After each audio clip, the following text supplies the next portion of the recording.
And one of the great things about human species is that we have this remarkable organ, the brain. La tête dans le cerveau. Biologie, cervelle, synapses, neurosciences, physique. The human brain really is the most unique gift of our species. Avec Christophe Rodeau. La vérité pourrait se révéler par les détails. La tête dans le cerveau.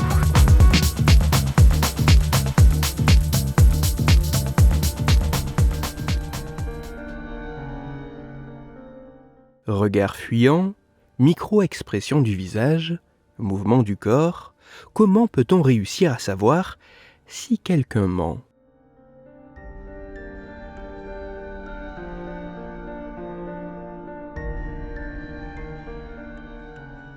C'est notamment pour savoir si nous étions capables d'arriver à établir, de manière plus ou moins fiable, si quelqu'un ment, que des chercheuses et chercheurs néerlandais ont mené 9 expériences sur au total plus de 1400 participants. Dans les grandes lignes, chaque expérience avait à peu près la même structure.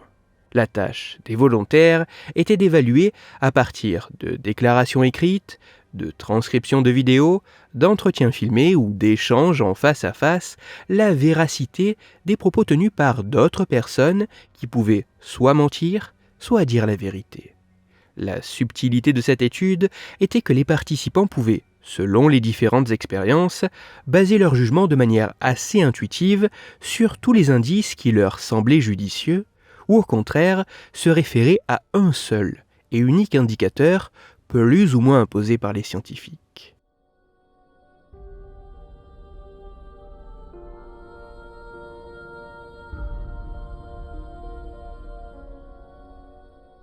Les résultats de cette étude mettent en évidence 2 résultats particulièrement intéressants. Tout d'abord, il semble préférable de se concentrer sur un seul indice pour établir son jugement concernant la véracité des propos que l'on évalue, plutôt que de prendre en compte un grand nombre d'indicateurs, sans quoi les performances ne sont pas terribles.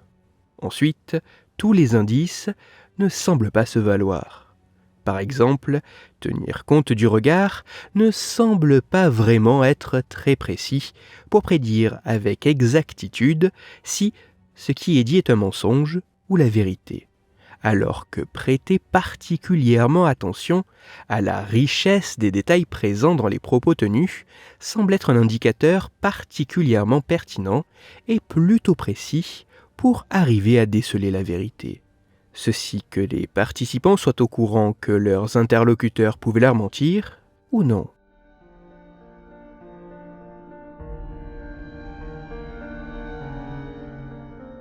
Même si ces conclusions demandent à être confirmées par d'autres études, réalisées sur des participants en plus grand nombre, mais aussi de langues, de cultures et d'âges différents, le tout dans des conditions bien plus proches de situations du quotidien, il se pourrait que nous ne soyons pas si mauvais pour réussir à identifier si les propos que nous lisons, que nous entendons ou qui nous sont directement tenus soient ou non des mensonges, tout du moins pour peu que notre jugement ait été uniquement basé sur un seul critère, le niveau de détail.